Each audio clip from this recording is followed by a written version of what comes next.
Yoo-hoo, and thanks for tuning in to another awful movie review. This is part 3 of our bad alien invasion movie series, and this week's unlucky contender is The Blob. Oh sorry, wrong gelatinous motion picture. I meant to say The Green Slime. That said, you'd have to be completely blind to not see the fingerprints of the 1958 cult classic all over this film. It's kind of like if The Blob had a baby with Ridley Scott's Alien. Yeah, but without any of the charm or memorable effects or Steve McQueen which made The Blob a film that people still remember today, and without the horror or the suspense or design which made Alien such a classic. What we're left with in The Green Slime is a low-budget, humdrum, laughable sci-fi mess that's funny, if anything, but for all the wrong reasons. Same old garbage. But before we ooze our way through this turkey, make sure to like, subscribe, and drop a bad alien invasion movie request in the comments. And if you value what I do and you don't want to see the green slime spreading to your screen, please consider supporting the channel on Patreon. The link is down below. You realize what you're asking? I realize what I'm asking. But first, a word from today's sponsor. If you're looking to watch short, action-packed, thrilling martial arts movies, then head over to deadlydimes.com and get 15% off your film purchase by using the promo code AWFULMOVIES15. And you'll even get an extra 20% discount if you subscribe to deadlydimes.com. So go over, you won't regret it.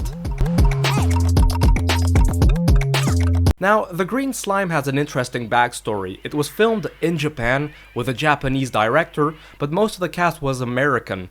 In fact, several of the secondary characters were real-life US military personnel stationed in Japan at the time. The story is set out in space. This place looks as good as any. A crew is sent to destroy a rogue asteroid hurtling towards Earth. They land, plant explosives on it, but stumble across a strange glowing green substance that sticks to anything it touches.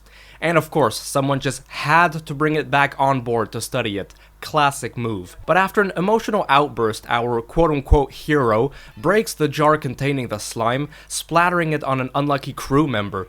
And just like that, our alien hitchhiker gets a free ride back to the space station. I guess today's my lucky day. Now, to be fair, the concept of a shape-shifting alien slime that mutates into something monstrous is not terrible, and some of the sets and visuals are actually better than you expect from a film like this. If you ignore the awkward zero-gravity scenes, the production design isn't half bad, but then the slime transforms into a menacing creature. Yeah, things get notoriously cringe from here.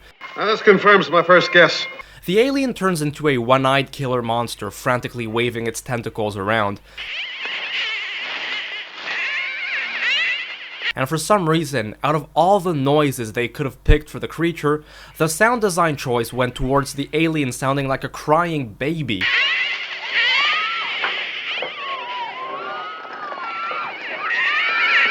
And it doesn't help when they show 10 of these things on screen at once. Good gracious. Also, a minor detail I couldn't help but notice, speaking of sound design, when the characters are walking around, the sound effects are like straight out of a cartoon. I felt like I was watching a Scooby-Doo episode. Oh, and the opening theme song. For a science fiction horror film that is supposed to take itself seriously, I'm just gonna leave it there. I've made my case. You think so, huh? Sadly, The Green Slime has a shocking lack of tension or fear. The pacing is sluggish, the action is dull, and there are no standout scenes to hang on to. It's almost impossible to believe. And our main protagonists also need to be talked about, because I found them seriously irritating. I doubt it. And if I had, I wouldn't bitch about it all over the place. We've got Commander Jack and Commander Vince, two grown men acting like toddlers fighting over a juice box. They argue, bicker, and sulk through the whole movie. And the source of the drama, you may ask? A ridiculous love triangle with Luciana Paluzzi, the Italian bombshell best known for appearing in the James Bond movie Thunderball. She's engaged to Vince, but clearly has something going on with Jack, who, by the way, is possibly the most unpleasant and grumpy quote-unquote hero I've seen in a while. You seriously want to know what crawled up his ass? Who the hell does he think he is? And when Vince dies at the hands of those green slime monsters, Jack conveniently swoops in and gets his fiancée in the end. What a man. Now, the Japanese distributors had the right idea if you ask me. They trimmed the film down from 90 minutes to 77, cutting out the love triangle and the chunk of the useless arguing between the two protagonists. Good idea, good call. I'm glad you feel that way. So yeah, the green slime is a slimy pile of cinematic dookie. Unless you're into goofy monsters and some seriously eye-raising dialogue, which I'm obviously not into, skip this one. It's not just a bad alien invasion movie, but it's also one of the textbook's definition of ridicule.